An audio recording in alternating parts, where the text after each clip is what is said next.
5, 6. Satu, Aliansi Nasional Indonesia Sejahtera, dan Rapi Action bisa berdiri, ya. Sobat Anies Putih, ya.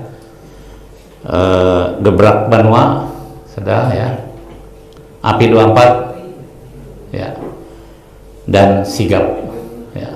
Ya, itu Pak yang berhadir pada simpor relawan yang hadir pada malam hari ini. Dan tidak lupa juga di sini dilengkapi dengan mahasiswa di berbagai perguruan tinggi di Banjarmasin. Dan para caleg juga ada di sini, caleg dari PKS, ya. PKS ya. Nah, PKS ada banyak PKS nih. Ya. Nasdem. Jadi itu Pak yang minta pencerahan dari Bapak nantinya mengenai agenda perubahan 2024. Baiklah, kami bersyukur kehadirat Allah SWT yang mana kita masih bisa diberikan waktu, diberikan nikmat sehat, bisa berkumpul pada malam hari ini di tempat yang sangat sederhana ini, ya. Dan tidak lupa kita ucapkan pada junjungan kita Nabi besar Muhammad SAW, yang mana kita salawat dan salam pada junjungan kita Nabi besar Muhammad SAW kepada sahabat dan keluarga hingga kita sampai akhir zaman. Baiklah, kami mungkin melaporkan sedikit Pak dari hasil perjalanan kami di beberapa kabupaten kemarin. Itu banyak beberapa hal yang perlu nanti disampaikan kepada presiden kita, ya Pak. Soalnya kami dapat pesan juga Pak, dapat pesan bahwa sulitnya lapangan kerja, sulitnya ekonomi, sulitnya menemukan pupuk, dan kesulitan untuk obat-obatan pertanian. Ini yang sebenarnya yang sepele sebenarnya, yang tidak perlu pemikiran terlalu ribet gitu kalau pemerintah mau melaksanakan ini. Dan banyak yang putus sekolah juga, ya, putus sekolah karena biayanya tinggi, rata-rata sampai di sekolah menengah, dan ada yang di pertama di SMP, ya. Jadi itu dan yang terakhir kita lihat banyak yang bercerai Pak akhir-akhir ini. Ya, ini bercerai. Bukan karena apa-apa, karena tidak bisa mengongkosi, ya. Jadi pulang ke rumah orang tua masing-masing. Nah, kalau yang punya anak yang kasihan, yang mamanya yang kasihan. Nah, ini akibat dari ekonomi, ya. Ekonomi karena di rumah suaminya pulang tuh tidak bawa uang, akhirnya bagaimanapun juga karena masalah perut, jadi akhirnya pulang ke rumah masing-masing. Mungkin ini bisa diinfokan nantinya, ya. Selanjutnya lapangan kerja itu sebenarnya di Kalimantan Selatan tuh ada perusahaan yang besar seperti ada, tapi ini menurut masyarakat di sana harus ada channel orang dalam. Nah ini mungkin saya nggak begitu persis tahu, perlu ini lagi nanti didalami lagi. Intinya sebenarnya pengalaman kerjanya yang tidak ada. Jadi kalau memang harus ada pengalaman, ini agak sulit Pak, ya, karena dia baru sekolah. Nah makanya mungkin ini nanti perlu pendidikan sekolah-sekolah kejuruan, mungkin poltek mungkin diperbanyak nanti ya di daerah-daerah di kabupaten. Kalau di provinsi itu ada, cuma akhirnya biayanya mahal. Mungkin dari kami cukup sekian. Ini sebagai laporan. Kebetulan kan Pak saya itu sering ketemu presiden kita, ya. Jadi itulah yang potret Indonesia yang sebenarnya. Jadi boleh dikatakan belum merdeka. Jadi masyarakat semuanya yang kami temui minta perubahan menuju kebaikan, ya. Perbaikan. Ya. Yep. Nah, tadi udah harga karet turun, Pak. Jelas turun. Nah, padahal di Tanjung itu dan ada 3 kabupaten yang tergantung karet. Karet. Nah, karet ini masih bisa dipermainkan sama pembelinya kayaknya, ya. Begitu banyak produknya, harganya turun, bahkan tidak beli. Nah, ini yang jadi masalah, ya. Karena ini kalau bisa nanti ada semacam KUD, koperasi itu mungkin lebih bagus nantinya. Demikian mungkin dari kami, dari DPW Anies Kalimantan Selatan, hasil survei, hasil sosialisasi dan membentuk simbol relawan penggerak di daerah-daerah. Demikian, Pak. Waktu selanjutnya kami serahkan sepenuhnya pada Bapak Said Didu. Silakan, Pak, diinformasikan kepada teman-teman di sini berita-berita yang ada di Jakarta. Silakan, Pak. Terima kasih. Assalamualaikum warahmatullahi wabarakatuh. Terima kasih Pak Martinus, Bapak-bapak dan Ibu sekalian. Mohon maaf mungkin sudah menyita waktu Bapak karena memang saya mendadak. Saya sekarang begitu saja. Saya mau kemana terbang. Saya mau ke teman-teman di sana. Tapi sebenarnya saya tuh lebih senang ketemu Jokowi. Itu saya lebih senang ketemu mereka karena mereka yang harus disadarkan. Jadi saya kalau ke daerah biasanya saya Kahmi yang saya ini. Di Kahmi itu kan Jokowi ada, Ahoker juga ada di Kahmi itu di seluruh Indonesia. Itu saya suka karena berdebatnya menarik gitu loh. Dan menyadarkan teman itu pahalanya lebih besar daripada yang sudah saya arah gitu kan. Itu. Nah, mungkin suatu ke Banjarmasin nanti saya mau lewat Kahmi untuk ketemu dengan Ganjaris sama Jokowi di situ karena Jokowi katanya di Prabowo. Jadi saya nganggap aja Ganjaris itu di Ganjar, Jokowi di Prabowo gitu akhirnya. Karena fotonya di mana-mana memperebutkan itu. Jadi aneh menarik juga nih, memperebutkan barang busuk kok diperebutkan. Nah, saya ini ya saya bilang saya ketemu Pak Yusuf Kalla. Pak, kira-kira kita bisa menang? Apa dia bilang? Menghadapi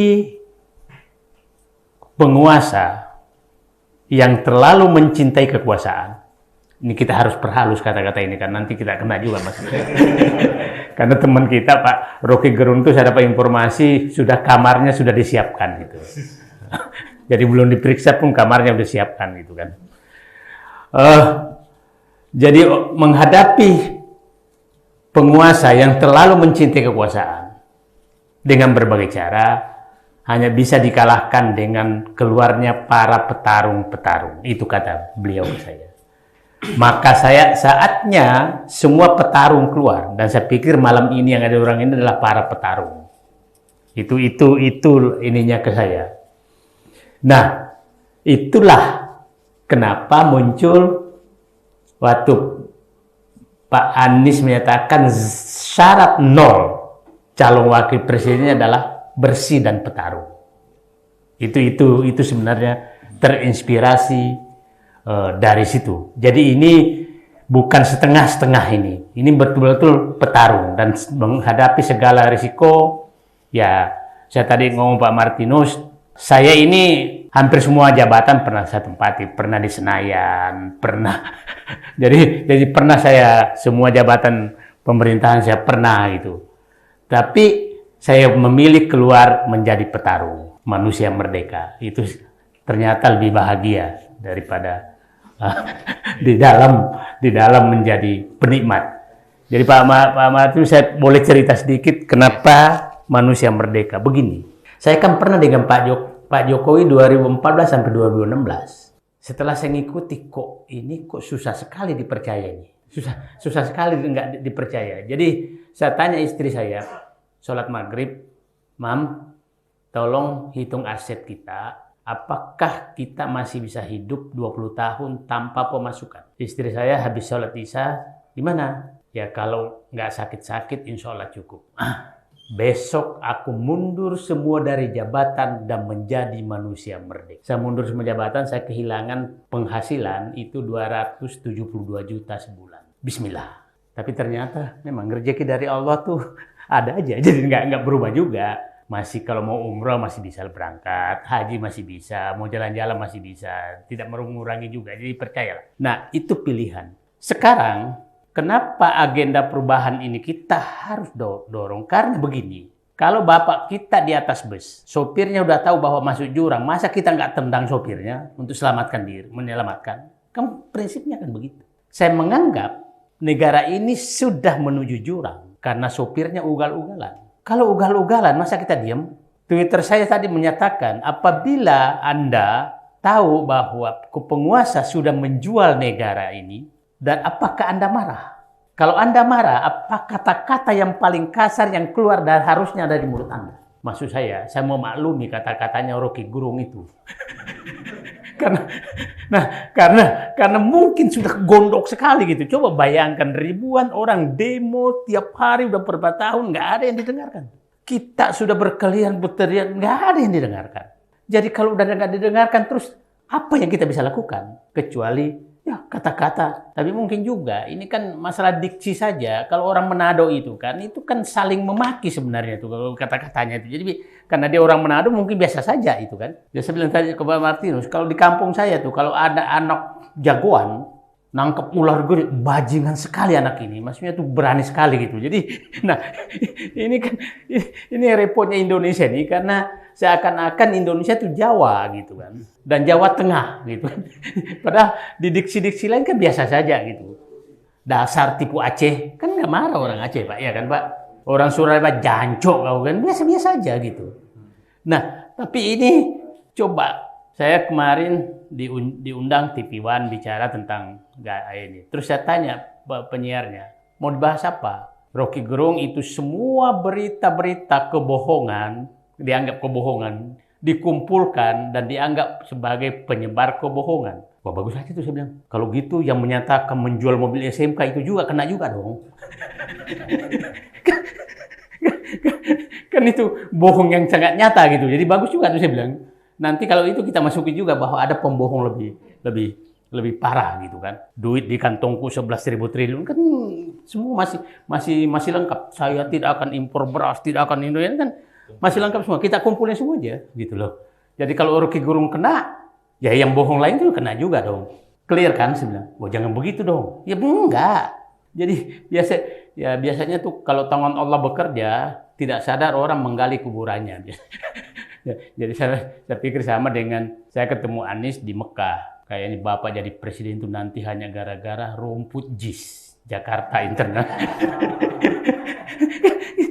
Lucu aja tuh dua menteri datang ke sana ngintipin rumput, kan aneh aja gitu. Jadi itu kalau bukan Allah yang menggerakkan hatinya, dan Menteri PUPR teman baik saya telepon, apa urusannya kau? Iya, aku juga nggak tahu kenapa aku datang.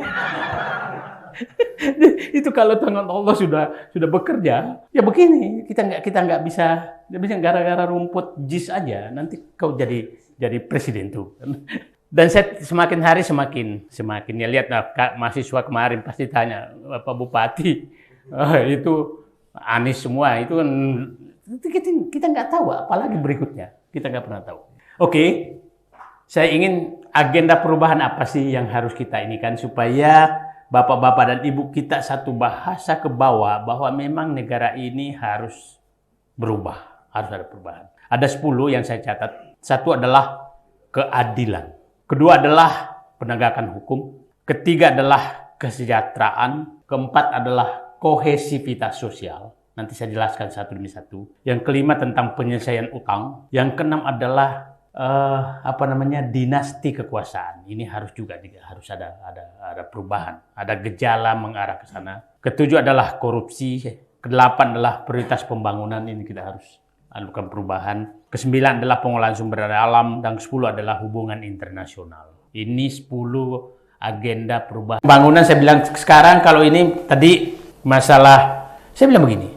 Kalau Pak Anies berkuasa, satu seluruh kebutuhan pupuk tadi disiapkan dan seluruh produk pertanian padi gabah petani harus dibeli pemerintah kalau tidak ditanggung oleh rakyat pasar. Itu beli semua. Itu enggak bisa saya bilang. Jangan seperti sekarang. Kalau panen harga turun ngimpor malah gitu kan. Nah, yang 9 pengolahan sumber daya alam. Saya kasih dulu gini, Pak. Yang selalu diandalkan sekarang selalu kan adalah supaya bapak-bapak kan mereka selalu mengeluarkan itu sebagai jawaban. Program hilirisasi tambang. Dan saya pikir Kalimantan juga banyak yang mengalami seperti itu. Program itu bungkusnya bagus. Hilirisasi tambang itu programnya bagus. Dan mohon maaf aja, itu dulu proposal saya, makalah saya pada saat saya ikut konsentrasi untuk menjadi Dirjen Mineral dan Batubara. Karena saya memang prinsipnya setuju hilirisasi. Tapi prinsipnya bagi saya, setiap rupiah nilai tambah yang dihasilkan oleh hilirisasi itu harus masuk ke Indonesia dan dinikmati oleh rakyat. Itu prinsipnya. Dibungkus hilirisasi, tapi yang menikmati adalah Cina. Dan Cina ini awalnya Sulawesi, sekarang udah masuk Kalimantan, Papua, Irian, Sumatera, udah masuk semua. Jadi Bapak dan Ibu, hilirisasi kan begini. Bayangkan itu semua bahan baku harus di-store kepada smelter kan. Smelter 95% milik Cina. Smelter 95% Cina dan tidak ada yang nampung kulit. Nah, bayangkan benar angka Faisal Basri itu betul. Contoh aja lah, harga ore nikel di luar negeri itu di Cina sekitar 80-90 dolar per ton. Smelter Cina di Indonesia membeli hanya 35 dolar per ton. Setelah itu dikirim ke Cina. Kan itu masih bahan setengah jadi kok. Kirim ke Cina, akhirnya dia dapat nikel murah sekali. Karena hampir setengah harga, lebih rendah dari setengah harga daripada. Orang bilang, Anda anti hilirisasi? Enggak. Saya paksa mereka membeli sama dengan harga di Cina dong. Ya kan? Supaya kan yang diterima negara itu hanya royalti dan pajak. Ya kan, Pak? Nah, dan tenaga kerja. Nah, ini coba. Tenaga kerja dari mereka, pajak dibebaskan, royalti hanya membayar kurang dari setengah dari harga sebenarnya.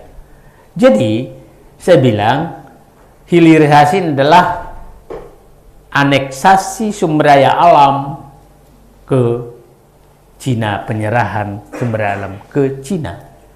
Tapi ini pasti mereka, ya faktanya demikian. Ternyata belum puas juga. Sekarang 34.000 hektar lahan ibu kota negara mau diserahkan ke mereka juga gitu.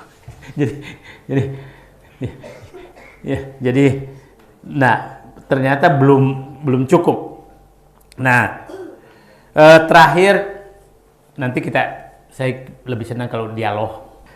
Hubungan internasional ini penting sekali karena begini, ini kan terlalu berat, mohon maaf aja, terlalu berat ke Cina dan tidak ada sejarah negara maju karena terlalu dekat ke Cina, belum ada. Karena berbeda memang. Cina itu prinsipnya aneksasi ekonomi. Itu prinsipnya. Kalau negara lain itu ada mengambil kedaulatan. Jadi Cina itu kayak VOC dulu lah, gitu loh. Masuk dengan ekonomi ke semua negara. Nah, Kalau ini sudah masuk, maka dampaknya adalah kemiskinan. Jadi menurut saya, ini juga hubungan internasional ini harus dilakukan perubahan. Bukan berarti tidak mendekat ke sana, tapi jangan terlalu hanya satu satu arah pendekatannya. Karena berbagai pengalaman negara lain ya dianeksasi. Jadi saya kasih contoh beginilah. Saya masih di dalam betul tentang kereta api cepat. Jadi kereta api cepat itu kan Jepang membuat studi dua studi itu Jakarta Surabaya, Jakarta Bandung. Jakarta Bandung menyatakan ini tidak layak. Jakarta Surabaya layak asal pemerintah juga ikut menambah membangun beberapa ini. Nah, tahu-tahu datang Cina menyatakan ini layak. Nah, setelah itu pura-pura dibatalkan dua-duanya. Habis itu Cina mengambil. Nah, sekarang Cina saat itu saya masih di dalam dengan Pak Jonan saya. Dia menyatakan ini layak karena hanya 5 miliar dolar. Dari Jepang itu 6,2 miliar dolar, beda 1 miliar dolar. Layak. Dan kedua tidak memakai APBN. Yang ketiga tidak memakai jaminan pemerintah. Yang keempat bahwa sahamnya dimiliki oleh BUMN. Itu persyaratan yang disetujui. Tapi saya udah bilang ini pasti bohong nih. Nah, tahun kedua dia minta jaminan pemerintah. Nah, keluarlah jaminan pemerintah. Yang ketiga saham. Saham awalnya dia ini setelah dia dapat jaminan pemerintah, maka dia bilang saham saya kecil saja. Jadi maksudnya dia tidak mau rugi. Karena pasti rugi. Maka dia tidak mau lagi. Kita akan mau jual, ambil aja sekalian.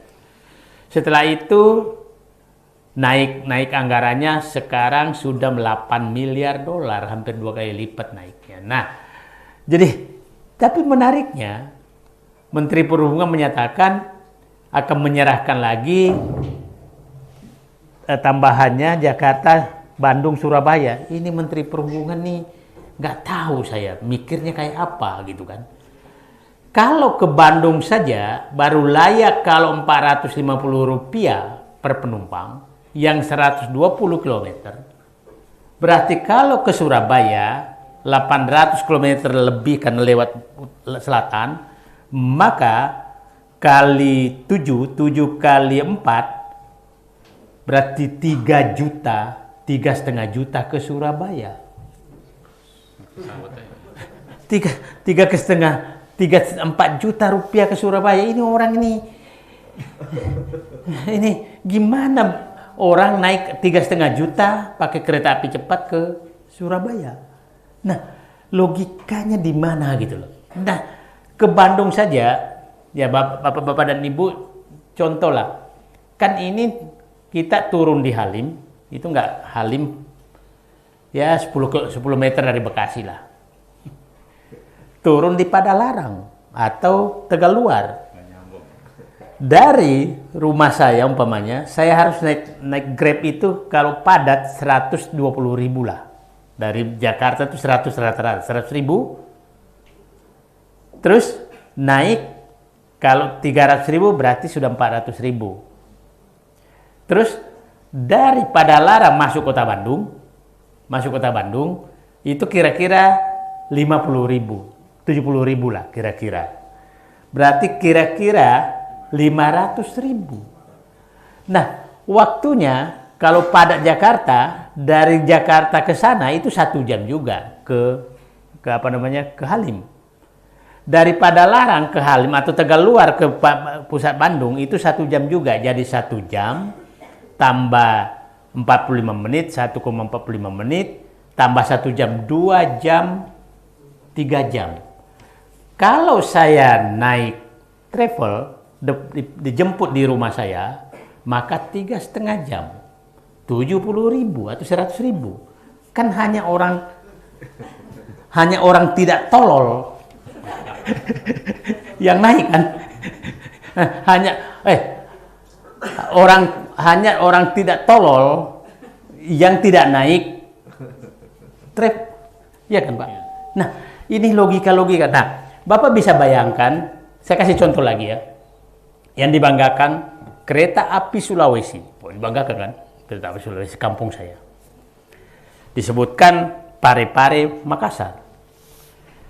Nah, saya bilang dulu, itu mobil Panther saja, dari Pare-Pare ke Makassar, ngangkut penumpang masih kosong, kok mau bangun kereta? Logikanya di mana gitu? Mobil Panther saja itu berebut tuh, jemput ke rumah-rumah. Berarti kan penumpang nggak ada. Dibangun. Itu tidak nyampe Makassar, tidak nyampe Pare-Pare, diresmikan. Jadi wisata aja sekarang. Nah, coba bayangkan rakyat menanggung beban seperti itu. Nah, jadi saya katakan, warisan yang diterima Pak Anies nanti kalau jadi, tapi biasanya kalau banyak tentang ini amalnya lebih banyak. 1, utang. 2, kohesivitas sosial yang terganggu. 3, kemiskinan. 4, ketidakadilan. 5 adalah proyek mangkrak. Proyek mangkrak ini banyak sekali yang terjadi. Yang ya itulah kira-kira yang akan diterima. Saya yakin sih insya Allah Anies Baswedan menang. Tapi saya bilang amalnya banyak. Terus ditanya gimana caranya itu? Kan begini saya bilang, ini kan kita tahu semua pemain-pemainnya nih. Panggil aja, berapa aset yang kau kuasai? Mau ikut, kita perbaiki semua undang-undang, kita patuhi undang-undang, kalau enggak keluar. Tidak ada wilayah abu-abu menyelesaikan negeri ini. Itu saya pikir jalan menyelesaikan negeri ini, karena terlalu parah.